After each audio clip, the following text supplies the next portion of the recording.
مين الافضل، زيزو ولا حسين الشحات؟ زيزو ولا برونو سافيو؟ طب بلاش السؤال بالشكل ده، خليني اقول لك زيزو ولا محمد بركات في عزه. عايزك تجاوبني تحت في الكومنتات.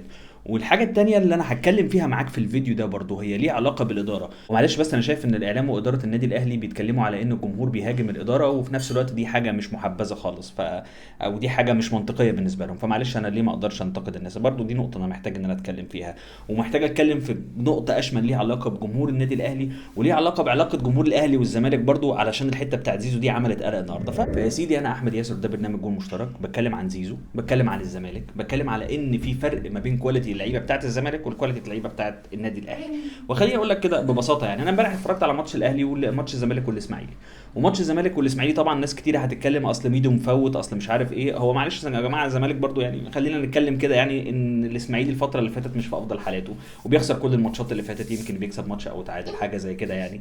فالقصه مش بالنسبه لي غريبه جدا ان هو يتغلب من الزمالك، وفي نفس الوقت ده على فكره بيخليك كده تفكر ان القصه مش غريبه برضو بالنسبه لك لما يلعب الاهلي والاهلي يكسبه. ليه؟ لان الفريق في حاله صعبه جدا، وميدو بيحاول ينتشل الفريق، فطبيعي جدا ان هم يخسروا.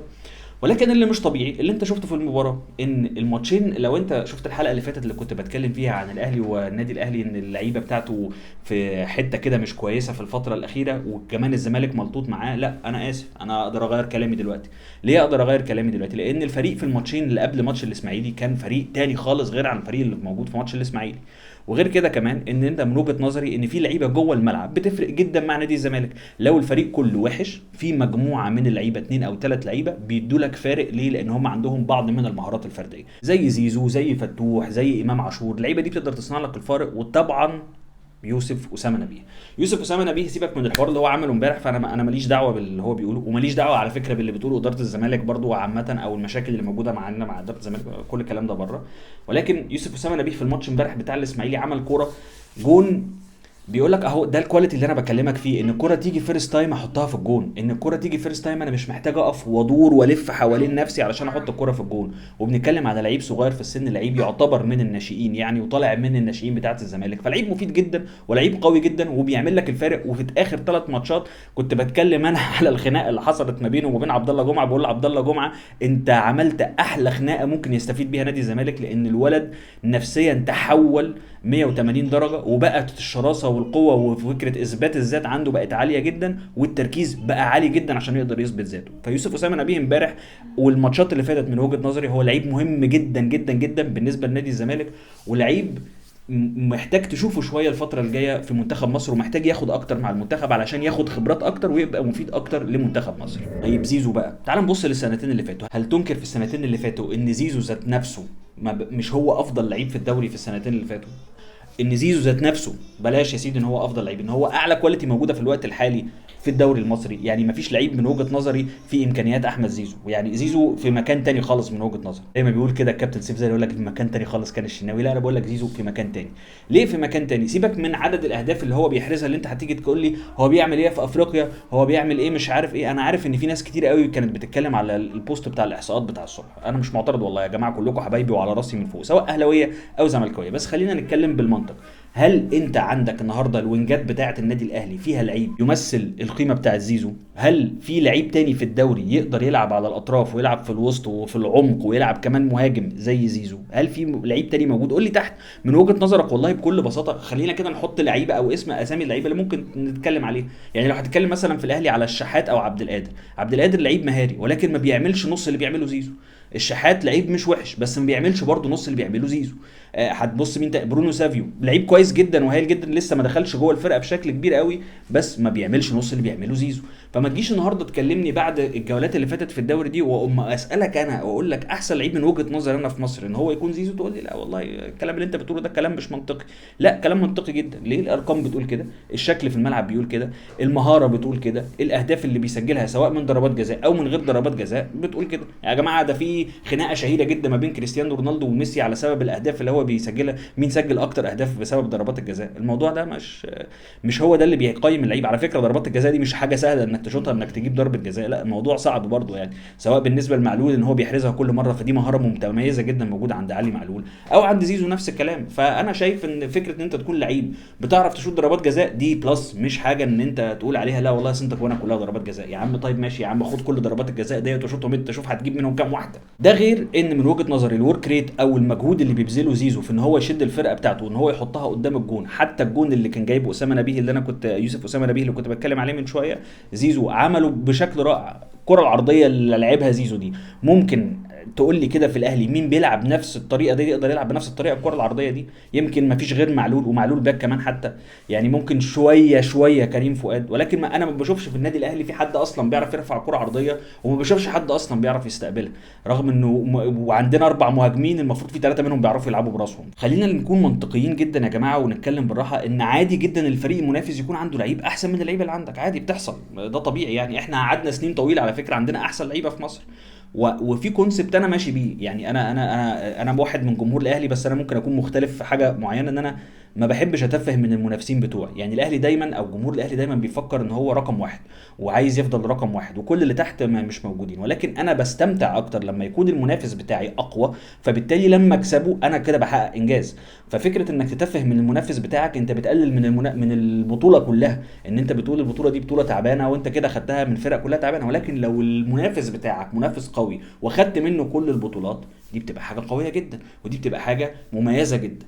طيب لو هنيجي مثلا نقارن زيزو باللعيبه القدام، لا هقول لك بركات مثلا لو حطيته مكانه، رغم ان بركات لعب في الوينج فتره قليله قوي مع كابتن حسام البدري، يعني مش طول حياته كان بيلعب على فكره الوينج، ولكن لما كان بيلعب على الوينج لا بركات يعدي زيزو بكتير. واقول لك هنا المنافسه فيها كلام كتير قوي، لان البطولات بتاعت بركات والارقام والحاجات اللي هو حققها، اقول لك لا الموضوع هنا مختلف تماما وما اقدرش اكلمك فيه.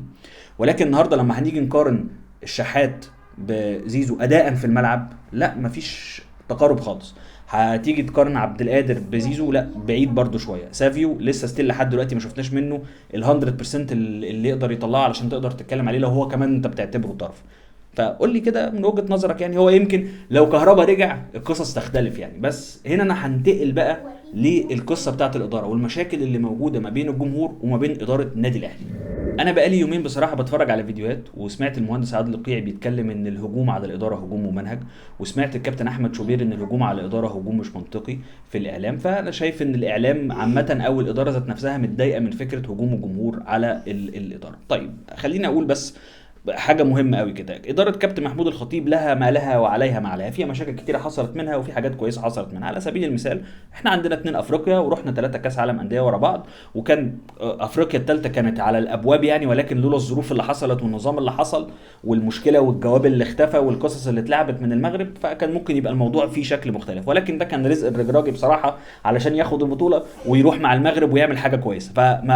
بص بالنسبه لي مرضيه، ماشي بدل يا عم دوله عربيه وهتروح تشرفنا في كاس العالم، على عيني وعلى راسي. ولكن خليني اقول لك السبب الاساسي للهجوم. السبب الاساسي للهجوم ليه؟ ان انت لما جيت تعمل صفقات في بدايه الموسم بتاعك، احنا كنا بنقول او انا شخصيا كنت بقول النادي الاهلي محتاج صفقتين 3 بالكتير قوي يكونوا موجودين عنده علشان يقدروا يكملوا النواقص، لان اللعيبه اللي موجوده لعيبه عندها كواليتي كويس، ولكن اللعيبه خذلتك اكتر. فبالتالي ان انت ما قدرتش تعمل صفقات بسبب ان انت كان في ناس بتطلب منك مبالغ ماليه كتيره جدا، وفيوتشر قفل بابه في وشك، وبيراميدز كان عندك معاه مشاكل وما كنتش عارف برضو تاخد منه ابراهيم عادل. فالناس حست ان في ضعف من اداء الاداره في الصفقات. دخلنا الموسم الزمالك، وخلي بالك من حاجه، احنا كل سنه بنعمل صفقات وما بناخدش الدوري، حط النقطه دي مهمه قوي. فاحنا كل سنه بنعمل صفقات وما بناخدش الدوري، في حين ان الزمالك كان موقوف فترات طويله وكان هو اللي بياخد الدوري. النهارده الزمالك اتفتح له القيد، فقدر ان هو يجيب عدد من الصفقات شالت منه شويه في الماتشات اللي فاتت. ولكن الاهلي ما عملش الصفقات المطلوبه، يا دوبك هو بس ميسي، وبنتكلم كمان على شادي حسين، وميسي اصلا ما لعبش. فانت بتتكلم في الوقت الحالي في ان في كان صفقات المفروض تتعمل ما اتعملتش. ففين بقى؟ فطبيعي جدا ان انا لما اخش الموسم والاقي الاداء السيء في 4 مباريات من اصل 8، فلازم هنتقد الاداره، ليه انتوا ما جبتوش صفقات؟ فالفكره ان انت ما تجيش تلعبها اصل الهجوم ممنهج على الاداره، لا انت لازم تتكلم مع الجمهور بكل والله يا جماعه انتوا شفتوا الظروف كانت عامله ازاي، واحنا هنحاول نحسن الدنيا. لكن ما تجيش تقول لي ما اطلعش انتقد. طب ما هو انا دلوقتي لما شايف اداء اللعيبه وحش، وعارف ان المدرب كويس، وعارف ان الاداره بتحاول تعمل اللي عمليه، انا هروح امسك في مين يعني؟ يعني انا لما دلوقتي يبقى عندي مشكله مع لعيبه النادي الاهلي ومنظومه الكوره في النادي الاهلي، هروح اكلم الاداره ولا هروح اتكلم حد تاني بره؟ فطبيعي جدا ان الهجوم على الاداره يكون موجود. فكره ممنهج او مش ممنهج دي بقى قصص بقى احنا بنعمل بيها شويه تحابيش حلوه كده بصراحه ومش عاجباني، ولكن الفريق محتاج وقفه، ومحتاج وقفه قويه، ومحتاج دعم للصفقات.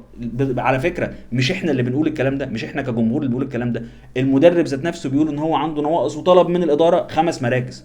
فمش احنا اللي بنتكلم في القصه دي، لا ده المدرب هو كمان اللي بيتكلم معانا. فبلاش نحط نفسنا ان احنا الاثنين على المحك ما بين الجمهور وما بين الاداره علشان الاثنين ما يخسروش. منطق بالنسبه لي اكتر كان ان الاعلام والاداره ان هم يحاولوا يهدوا الجمهور بطريقه مختلفه عن فكره اصل دي هجوم ممنهج، لان انا بصراحه مش مقتنع بيه. ولو انت مقتنع بحاجه تانية يا ريت تقول لي تحت في الكومنتات، وما تنساش تشترك على القناه وتدينا اللايك الحلو على الفيديو ده وتعمل له شير، واللينكات بتاعت السوشيال ميديا كلها موجوده تحت، يا ريت تروح تشترك عليها. اشوفك الحلقه الجايه في بالليل لايف نتكلم فيه ان شاء الله. السلام عليكم.